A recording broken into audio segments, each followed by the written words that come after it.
क्या दोस्तों आप भी रेलवे ग्रुप डी की तैयारी कर रहे हो? आप भी रेलवे एनटीपीसी की तैयारी कर रहे हो? क्योंकि मार्क्स नहीं बढ़ रहे हैं कंप्लीट सिलेबस होने के बाद। कई प्रकार के कोर्स लेके रख चुके हैं लेकिन फिर भी आपका सिलेबस कंप्लीट नहीं हुआ। क्योंकि बार-बार टेस्ट देने के बाद में भी अच्छा इंप्रूवमेंट नहीं हो रहा। तो वीडियो को लास्ट तक जरूर देखना। मैं आपको वो गलतियाँ बताऊँगा जो मैंने की थी। मैं आपको बताऊँगा कि कैसे एक-एक पॉइंट से नंबर से सिलेक्शन रुक जाता है। नमस्कार दोस्तों, तो स्वागत है वापस से आपका अपने चैनल पर। तो गाइस सबसे पहले तो मैं आपको अपना स्कोर कार्ड बताना चाहता हूँ ताकि आपको बिलीव हो। और मैं बताऊँगा कि मेरा कैसे सिलेक्शन रुक गया था एनटीपीसी में। और ये ऑथेंटिक और 100% सही है। देखिए आप स्क्रीन पे एनटीपीसी का मेरा स्कोर कार्ड देख सकते हैं। जो फाइनल मतलब रिजल्ट आया था पहले एग्जाम के बाद में वही दिखा रहा हूँ। तो आप देख सकते हैं मेरे मार्क्स रो मार्क्स 66 आ रहे थे, लेकिन नॉर्मलाइजेशन के बाद में 71 के लगभग हो चुके थे। उसके बाद में भी मेरा सिलेक्शन नहीं होता है क्योंकि कट ऑफ थोड़ा ज़्यादा देता है। तो मैं आपको बताने वाला हूँ कि 70 नंबर लाने के बाद भी कट ऑफ पे कैसे हम क्लियर नहीं हो पाते, जबकि परसेंटाइल आप देख सकते हो 97% तक था। तो दोस्तों सबसे मेन बात यह है कि अगर आपका भी सिलेबस कंप्लीट है और आपका कोर्स कंप्लीट होने के बाद में भी नंबर नहीं बढ़ रहे हैं, आपका स्कोर अभी भी 50-60 चल रहा है, तो कौन सी वजह है जिससे आपका स्कोर नहीं बढ़ रहा है। मैं आपको आज बताने वाला हूँ कि कैसे हम मॉक में इंप्रूवमेंट कर सकते हैं आफ्टर सिलेबस। ये जो वीडियो है ये उन लोगों के लिए है जिनका सिलेबस ऑलमोस्ट कवर हो चुका है, फिर भी उनका स्कोर नहीं हो रहा है। जिनने कोर्स ले चुके हैं, कंप्लीट कर चुके हैं चीज़ें, लेकिन फिर भी उनको दिक्कत आ रही है, स्कोर नहीं बढ़ रहा है। बाकी अगर जो बिगिनर है, जिनका कोर्स नहीं हुआ है या फिर जो ग्रुप डी की प्रिपरेशन कर रहे हैं, वो मेरा ये चैनल पे वीडियो डला हुआ है, आप जाकर देख सकते हैं।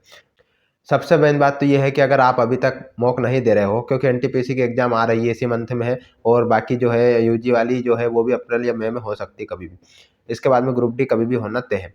तो मेन चीज़ ये है कि अगर आप अभी तक सिलेबस कंप्लीट नहीं किए हो तो सबसे जल्दी फटाफट आप जाकर किसी भी हालत में जल्दी से जल्दी सिलेबस निपटाइए, अगर आपको सिलेक्शन लेना है तो। ठीक है, सिलेबस कंप्लीट करने के बाद में आप उसके बाद में क्या करना है, आपको मॉक टेस्ट देना स्टार्ट आप फटाफट कर देना चाहिए। अगर आपका अभी पीजी वाला एग्जाम है तो फिर आपको सिलेबस होना ही चाहिए आपका अब तक, और आपको मॉक देना है पर डे। अगर आपके पास समय है तो 2-2 मॉक देना ही देना है, और नहीं तो एक तो पर डे आपको देना ही है। क्योंकि मैंने एग्जाम से पहले ग्रुप डी में मेरा अच्छा स्कोर रहा है, लेकिन ग्रुप डी में मैंने बहुत मॉक दिए हैं। मुझे एग्जाम भी एक मॉक की तरह ही लगा है। अब मॉक कहाँ से दें, तो मॉक के लिए आपको मैं 2 ऑप्शन बता रहा हूँ। आप या तो सिलेक्शन वेब पर जाकर टेस्ट रैंकिंग है वहाँ पर, गगन सर का वहाँ से दे सकते हैं, मैंने वहाँ से भी दिए। लेकिन उन्हें मैंने देखा है कि उनका लेवल थोड़ा हार्ड है, थोड़ा टफ लेवल है, और क्वेश्चन भी उसमें से उस टाइप के लेवल नहीं आते। ठीक है, तो मैं रिकमेंड करूँगा कि आप उसको ना दें तो भी चलेगा। फिर क्या करें भैया, फिर टेक्स्ट बुक पर आप दे सकते हैं। टेक्स्ट बुक का आप सब्सक्रिप्शन 300-400 का खरीद सकते हैं, अभी होली का ऑफर भी चल रहा है, तो आप खरीद सकते हैं और फिर उस पर टेस्ट दीजिए। ग्रुप डी एनटीपीसी के पीवाई के क्वेश्चन बहुत सारे डले हैं 2025 वाली एग्जाम के। ठीक है, तो आप उनको लगाइए। सेक्शनल टेस्ट लगे हैं, मॉक टेस्ट है, लाइव टेस्ट है, बहुत सारे टेस्ट आपको मिल जाएंगे। ये कोई प्रमोशन नहीं है, बस आपके लिए। तो आप मॉक टेस्ट लगाना स्टार्ट कीजिए। अब मैं आपको थोड़ा सा बताता हूँ कि मॉक टेस्ट कैसे देना चाहिए और मॉक टेस्ट में स्कोर कैसे बढ़ेगा। तो देखिए सबसे पहले क्या है, मेरा भी स्कोर कम ही आ रहा था, 50-60 स्कोर चल रहे थे। लेकिन फिर इंप्रूवमेंट करके हमने थोड़ा इंप्रूवमेंट करा तो फिर सिलेक्शन के हम कागार पर पहुंचे। और एनटीपीसी में तो स्कोर थोड़ा सा कम रहा, लेकिन ग्रुप डी में तो और भी अच्छा स्कोर हमने किया है। तो आप ये गलतियाँ ना करें। तो सबसे मेन बात यह है कि आप मॉक टेस्ट देना स्टार्ट कीजिए। मॉक टेस्ट देने के लिए सबसे पहले आपको सरल चीज़ें स्टार्ट करना है। जैसे अगर एनटीपीसी का आप दे रहे हो तो आपको सबसे पहले जीके जीएस करना है। जीके जीएस करने के बाद में फिर आपको रीजनिंग करना है, फिर मैथ्स से करना है। उसके बाद में आपको वन टाइम में मॉक पूरा नहीं करना है, आपको 2 बार में मॉक कंप्लीट करना है। मॉक टेस्ट के बाद में आपको ध्यान रखना है कि मॉक टेस्ट में तुक्के नहीं लगाना है। सबसे पहले तो आपका अगर 60 नंबर एवरेज सही बन रहा है तो आपको तुक्के फिर नहीं लगाना है, फिर आपको अनुमान लगा के ही करना है या फिर छोड़ देना है। ठीक है, अगर आप तुक्केबाजी तब कर सकते हो जब आपका 50% स्कोर है, क्योंकि फिर कुछ भी नहीं है। तो अगर आपका नंबर अच्छा बन रहा है तो फिर आपको तुक्के नहीं लगाना है। अगर 70 प्लस, 75 प्लस या फिर 65 प्लस आप जा रहे हो तो फिर तुक्के ना लगाएं। ठीक है, पहली बात ये हो चुकी। आप मैथ्स रीजनिंग अच्छे से कवर कर लें, उसके बाद में फिर जीएस में देखें। अब जीएस के लिए मैं थोड़ा सा बता दूं कि करंट अफेयर ही आजकल ज़्यादा रोल अदा कर रहा है। यानी कि एनटीपीसी और रेलवे के एग्जाम में अब करंट अफेयर का बहुत रोल रहा है। तो आप जीके जीएस के लिए करंट अफेयर को अच्छे से पढ़ें, करंट अफेयर को अच्छे से कर लें।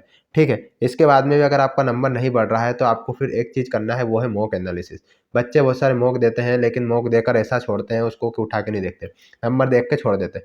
पर मैं आपको रिकमेंड करना चाहूँगा कि आप मॉक टेस्ट देने के बाद में सबसे बेहतरीन तरीके से एनालिसिस करें। एनालिसिस कैसे करें, मैंने खुद किया है कि आप पहले मॉक टेस्ट दें। मॉक टेस्ट देने के बाद में उसको भले उस समय ना देखें, पर बाद में घंटे 2 घंटे बाद उसको आराम से देखें। एक-एक क्वेश्चन को देखें कि आपने सही किया है, गलत किया है, कितना समय लगा है। 1 घंटे के मॉक के बाद में 1 घंटा एनालिसिस को भी चाहिए, मतलब चाहिए। फिर आप देखिए कि जो सवाल आपसे बना है क्या वो वाक़ई में आपको आ रहा है या फिर आपने तुक्का लगाया है। अगर आपसे आ रहा है तो ठीक है, और आ रहा है तो कितने टाइम में करा है, ज़्यादा टाइम तो नहीं लग रहा, ये देखें। उसके बाद में एक बार ज़्यादा मेहनत लगेगी, फिर धीरे-धीरे जैसे आप समझते जाओगे तो समय कम होता जाएगा। फिर कुछ क्वेश्चन मैथ्स से रीजनिंग के ऐसे होते हैं जो हम पढ़ते हैं लेकिन हमसे बनते नहीं है एग्जाम टाइम पे, तो आप उनको या तो अलग से नोट कर लें या फिर अपनी फेयर कॉपी या जो भी बनाई है आपने नोट्स वगैरह, उसमें से उसको प्रैक्टिस करके सॉल्व करें। कुछ क्वेश्चन ऐसे होते हैं जो हमने पढ़े ही नहीं है, मतलब नोट्स से या हम जो पढ़ रहे हैं उसमें से क्वेश्चन आते नहीं, कुछ क्वेश्चन अलग टाइप के आते हैं, थोड़ा सा डिफरेंस आते हैं, फिर हमको लगता है नया है। तो एग्जाम में तो हमको करना है ना, सिलेक्शन तो लेना है। तो उस स्थिति में आप ये करें कि ऐसे सवाल को अलग से डायरी बनाकर लिख लें। जब आप डायरी बनाकर अलग से ऐसे सवाल को लिख लोगे तो उसको फिर प्रैक्टिस करने में आ जाएगा। मैंने खुद एनटीपीसी की जब प्रिपरेशन की थी तो उसमें पूरे नोट्स बना रखे थे, अलग अलग क्वेश्चन एक डायरी में पूरे लिख लिए थे, ताकि जब भी मुझे ज़रूरत लगती तो मैं उनको सोल्व कर लेता था। उसके बाद में और फिर मॉक दीजिए अगला, फिर देखिए आपकी कहाँ कमी रहती है। जीके जीएस में भी आप उसको टेक्स्ट बुक में पूरा विश्लेषण दिया नीचे, उसको आप रीड अच्छे से कीजिए ताकि आपको चीज़ें बन सके। तो गाइस इस तरह से आप मॉक टेस्ट दीजिए और इंप्रूवमेंट कीजिए। एनालिसिस बहुत इंपॉर्टेंट है, एनालिसिस आप नहीं कर रहे हो तो आप मॉक देना बेकार है। अगर आपको इसके बाद में मॉक टेस्ट देने में कोई समस्या आ रही है, डाउट रहता है, तो आप कमेंट कर सकते हैं। आपको ग्रुप डी के कोई भी डेटा चाहिए, ग्रुप डी के बारे में प्रिपरेशन स्ट्रेटजी या फिर बुक्स नोट्स या फिर जो कैसे करना है क्या है, ये सब अगर चाहिए तो आप वीडियो डले हुए चैनल पर देख सकते हैं। इसके बाद में एनटीपीसी के रिगार्डिंग कोई आपका डाउट है तो आप कमेंट करके पूछ सकते हैं। तो गाइस इस तरह से मॉक कीजिए, आपका इंप्रूवमेंट जरूर होगा। ठीक है, वीडियो कैसा लगा कमेंट करके जरूर बताइएगा और अपने दोस्तों भाइयों बहनों को शेयर जरूर कीजिएगा। चैनल को सब्सक्राइब करें। Thank you guys.